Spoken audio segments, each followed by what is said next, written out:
Hello everyone, and welcome back to Full Recovery. Today I have two very special guests with me that we're going to get to know a little better today, and I'm so excited for you to meet them. We have Mrs. Deanne Webb and her daughter Hadassah, and I am in Jackson, Alabama, and my husband has been preaching here for a few days, and this was the first time really to get to meet the Webb family, and it's been an honor to be here, and I wanted you to get to know Mrs. Webb's testimony, because I think it's going to be a strengthener and encouragement for all of us. So thank you for agreeing to do this. You're welcome.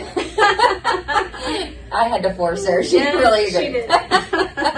Oh, but it's so nice to be here. We are actually in Hadassah's Sunday school room, which isn't that name so beautiful? I love your name. Very beautiful. And so we're here in her Sunday school classroom. And so we just wanted to get to know you a little bit and talk a little bit about life here in Jackson, Alabama. So you were born here, obviously, but where were you born? I was born on a cattle ranch in a small town called Paradise, Texas. So I was not born into a Christian home, although my parents were good people, and they were both together. They stayed together, so I did not necessarily come from a broken home, and they were very good people, but it wasn't a Christian home. And so I went to a public high school, never really knew the gospel, never really heard much about the Lord, but in my public high school there was, when I was 11, there was a classmate. Her name was Gloria Butler, and she would invite me to different activities at her church, her Baptist church, that they would have after school programs. And one day she invited me to a lock-in that they were having, and so I went, and I'd never really been to anything like that, but they gave the gospel. I raised my hand that I did not know the Lord, and she urged me to go forward, and she went with me with one of her youth workers, and he led me to Christ. So I got saved, and I remember things changing. I do remember that. I remember having no doubt that the Lord was my Savior, and so that was a comfort. But I went back home to a home that really there was no spirituality at all whatsoever. My dad never went to church. My mom would go every once in a while, but there was no discipleship there. Like I said, I was in a public school, and it was not conducive to the Christian life. But I did watch that same girl, Gloria Butler, and there was something different about her, and so that was encouraging. But I never really grew.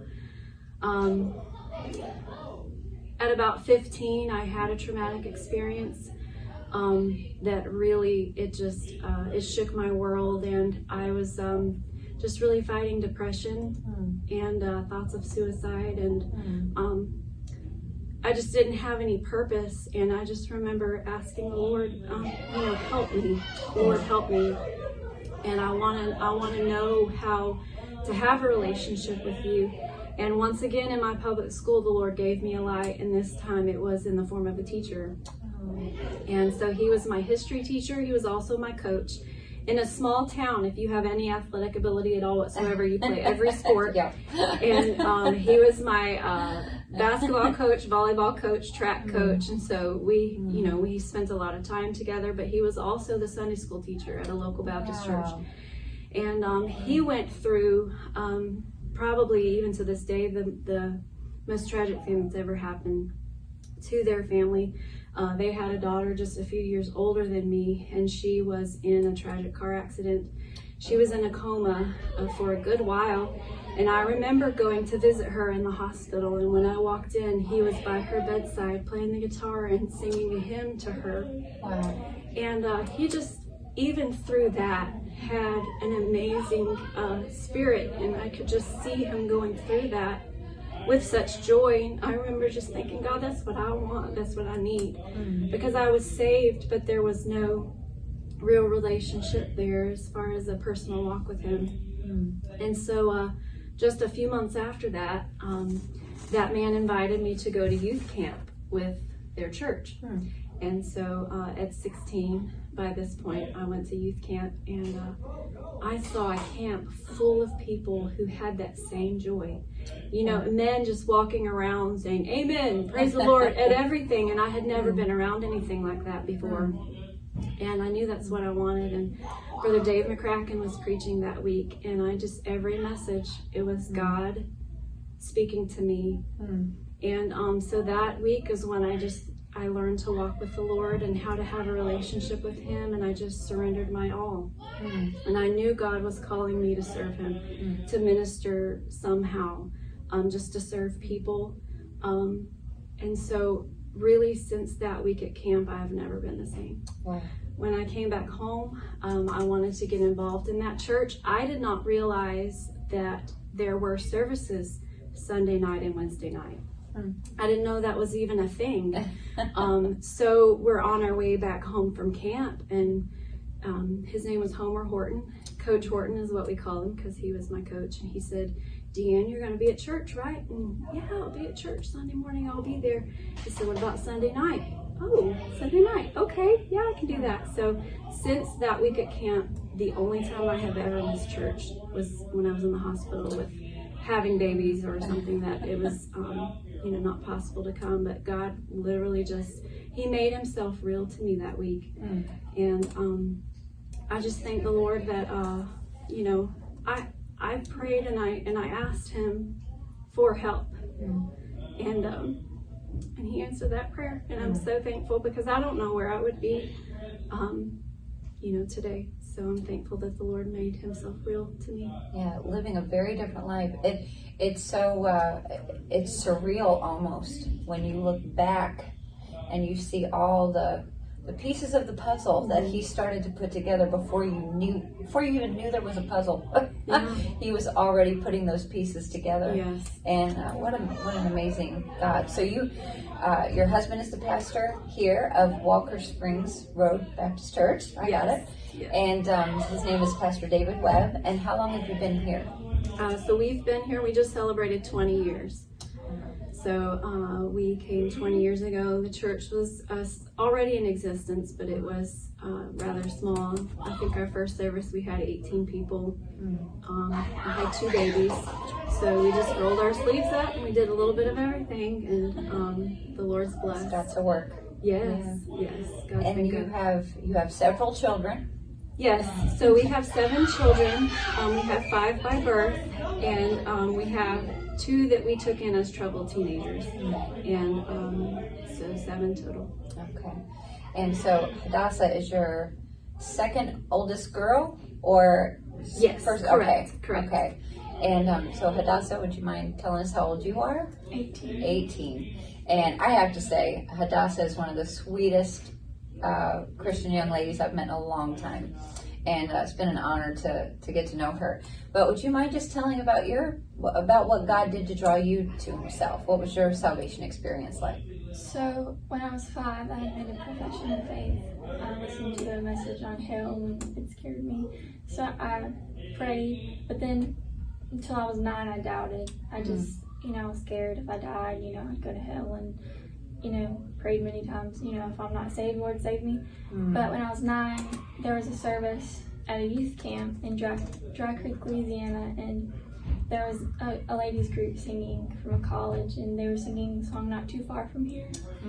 And there were people praying, everybody was crying, and I could feel God was real. Wow. I could feel His presence, and it was just like, I just remember thinking, I finally feel Him.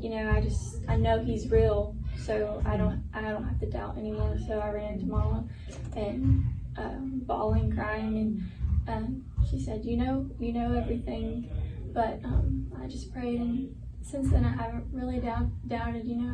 I know that He is real, and I felt His presence, and I feel it every day. So I'm thankful for that. That's wonderful. Isn't it something to think that you were the first generation that really, got plugged into what the Lord is and salvation and what He can do. And for your children, it's a way of life. Yes, and I'm praying generations after that we'll be able to do a work for the Lord. Yes, I'm very amazing. thankful. if you hear some children in the background and some noises, because we're in the school building, and they're actually in school today. So, but we're fine. We're just going to keep going with it, and I'm sure you'll tune it out as we're doing, which is fine. So, but this is really the best time it was to do this interview, and to me, it was worth it. So we're going to keep plowing ahead. So I know you play the piano for your services and specials and things like that. And what are some of your other things that you do to minister and serve the Lord here in the church? Well, my job description changes. You know, it's mainly wherever there's a need, and obviously through the years that has changed to different roles. When we took over, obviously it was everything. My husband and I were doing everything, but God was so good, bringing lots of people in, laborers in to help with the work. So honestly, I try to fill in wherever I'm needed. But the music is a big ministry for me. I love music, and I love how it helps people. I feel like music really helps me in my walk with the Lord. So I like focusing on that, helping people learn parts, helping people put groups together, encouraging people to sing that maybe otherwise wouldn't sing. Kind of how you encouraged me to do this video, even though I didn't want to. Sometimes you just have a way about those things, you know? But I think through the years, I've tried to count my main ministry as just being a real support to my husband, and then being the best mother I can be to my children. Early on in our ministry, I was having to do everything, and I really was doing everything. We would come, and I would be on the bus. I was the bus captain of the only bus route, and I would just strap my children on in the car seats and on the bus, and we would pick kids up, and we would come back, and I would teach Sunday school. And then I would play the piano during song service, and after song service, we would dismiss, and I would take the children, and I would do children's church. And then I would take the kids home on the bus, and then Sunday nights and Wednesday nights I would keep nursery, mainly because mine were the only babies, so I felt bad other people keeping the nursery. But you know, through the years, I've tried to make it my goal to raise my children to kind of multiply myself.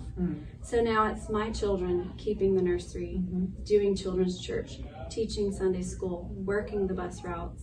And I do what I need to do when I'm needed, but my roles have drastically changed since. We've seen that since we've been here. It's amazing how your family serves the Lord in whatever way, whatever needs to be done. And I think that's wonderful. We tried to pass that along to our children the same way. You know, it doesn't matter what the job is. If it needs to be done, let's just pitch in and do it. And I think it's interesting, you know, sometimes you'll get, you know, what's your advice to pastors' wives or whatever? Well, there's no job description of the pastor's wife in the Bible. You're the wife of the pastor. That's it. I did hear a really great description. Let me make sure I can get this right. So the pastor's wife is not the sheep. She's not the shepherd. She's the sheepdog running around in circles with her tongue hanging out. That's the pastor's wife. I think that describes it accurately. Wow, that's true. So that's amazing. But you also, speaking of that, raise German Shepherds. I do. That I've gotten to befriend the last few days. They're beautiful dogs. This family has a lot of irons in the fire. We do. So yeah, they have a restaurant here in town, and that's a long story, but it's a lovely restaurant, and I'm sure it helps a lot to produce hard workers and just a wonderful atmosphere. We've been there twice, I think, and it's wonderful.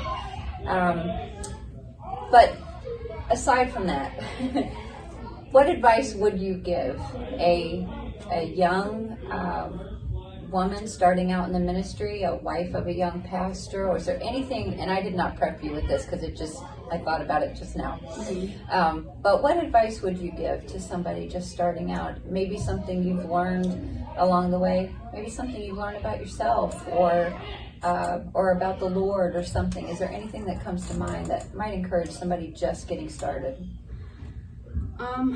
Obviously, stay close to the Lord, make Him your best friend. I know early in a ministry, a lot of times there are not other women necessarily that can be your, close spiritual friends. So, the Lord needs to be your best friend, and then obviously your husband, and have that companionship there, and just be strong. There are a lot of times when you start out in a ministry or serving the Lord that, obstacles are going to come, and the devil would love nothing more than for you to give up, whether it's to give up on your ministry, give up on your marriage, or just give up on being a mother. I see a lot of pastors' wives that, they're still mothers and they're still there, but they're not there. Right. They just get overwhelmed, and so just keep a strong relationship with the Lord and keep going and be strong and do those things that are going to please the Lord, and don't give up. I think that's so crucial. Be strong in the Lord and in the power of His might. Yeah. And I think when we focus, and I've done it, I've done it far too often. I can do that. I can do that. I can take care of that. And it's I. And when I focus on my strength, I get weak really quickly. Yeah. But in the power of His might, you can go decades on that kind of strength. And that was wonderful. What are some characters in the Bible that you look to that will that give you strength or encouragement? And we're already giggling because I know what she's going to say, and I will say nobody else has ever said this person. But So mine is a little unconventional, but I love JL. I always have. She did what had to be done. Yeah. Even though I'm sure she was scared, I know it could not have been something easy for her to do. And it wasn't something that she chose. In Judges chapter 4, Israel is at war. Sisera storms into her tent. And I love how calm, cool, and collected she stayed.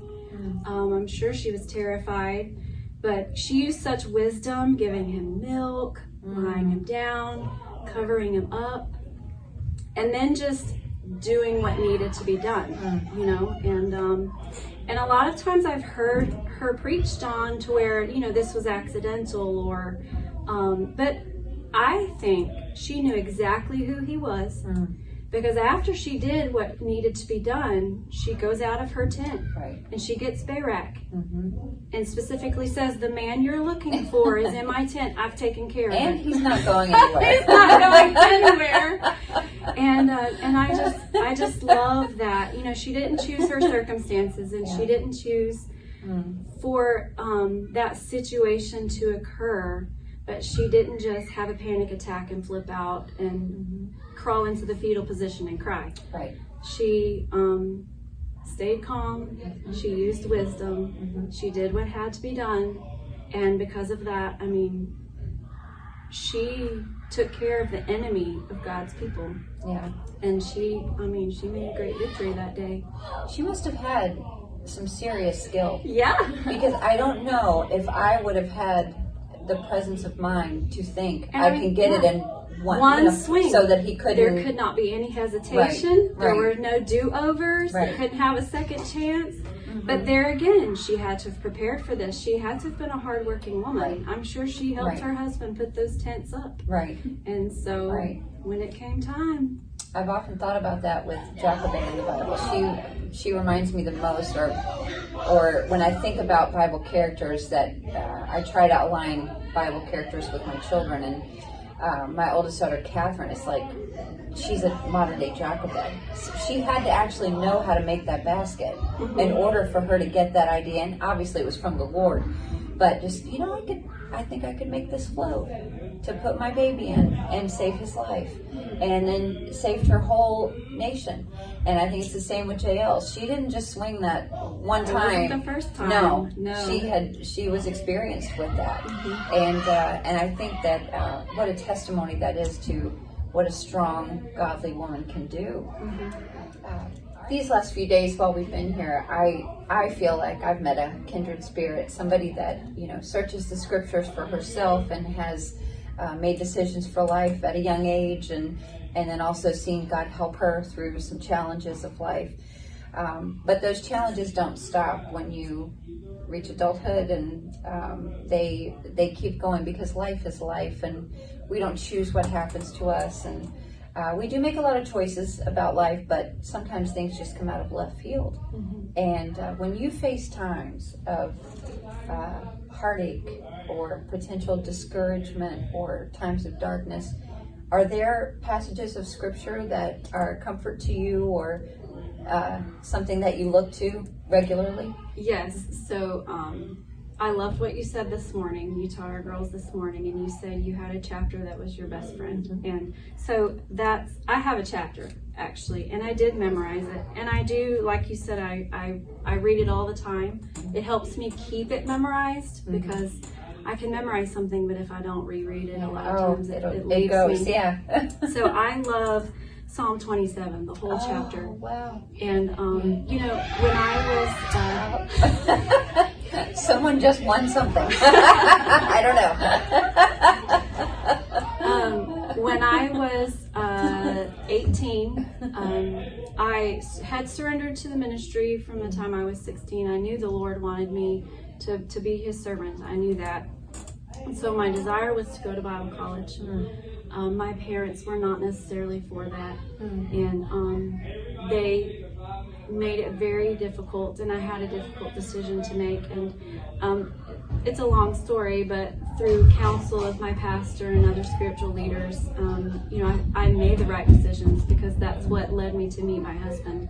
But this chapter was always a comfort to me, especially when it says, when my father and my mother forsake me, then the Lord will take me up. So that was a comfort to me then. It's like this chapter is so great that no matter what season of life I'm in, there's something that I can glean from it. But I love the first two verses. Well, the first verse, the Lord is my light and my salvation. Whom shall I fear? The Lord is the strength of my life. Of whom shall I be afraid? And then I love verse 5. For in the time of trouble he shall hide me in his pavilion. In the secret of his tabernacle shall he hide me. He shall set me up upon a rock. And I mean, the Lord has just been so good to us and really sheltered us in so many ways and been so gracious. I haven't necessarily been through a lot of struggles that, you know, other people maybe have gone through. And so I am thankful for that. And a lot of times maybe my trials to others might seem a little petty, but still, you know, to keep myself in the right perspective, this chapter has really been a blessing to me because I can hide in him. And he's not hard to find. He's always available. And so I just try to take that shelter and that refuge in him. And then, you know, like that loving father, caressing me and telling me it's going to be okay. And then sometimes I'll cry a river and wipe away the snot and roll up my sleeves, and then I'm ready to go again. You know, it's, I think problems are always relative, you know, but what is a big deal to you is a big deal to you. Yeah. And it may seem like, you know, you may think, oh, this would be a small hurt for somebody else. But for you, it's big. And for you, your struggles, they're the ones that matter. And God sees that. And He is so good to be what we need.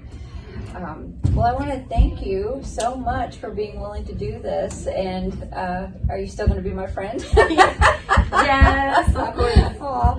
And I wanted to say too, for those of you, there may be somebody out there that doesn't know, Hadassah was Esther's Hebrew name. So it is beautiful. I'm not sure if your mom told you, but I was having an activity last fall for a big outdoor movie night for all of our ladies, from the littlest all the way to the oldest. And I couldn't come up with I wanted to have like a theme or a tagline for it. And we were going to show the movie Esther with the theater production of Sight and Sound Theater in Pennsylvania, which is not a movie, but it was fine. And so I said to our youngest daughter, I can't come up with a tagline. I need something catchy. And she said, what about hoodies, hot chocolate, and Hadassah? And I was like, that's it. So that's how we promoted the whole thing. So I think it's a beautiful name. So thank you for being willing to share your testimony. This is the first time we've had a mom and daughter together, and I think that's wonderful. So thank you so much. Well, thank you so much for watching. And again, hopefully the sound was okay, and you can clearly hear what we were trying to get across today. I hope the testimony of Deanne Webb will be an encouragement to you. Thank you so much for watching. I'll see you next time. Bye-bye.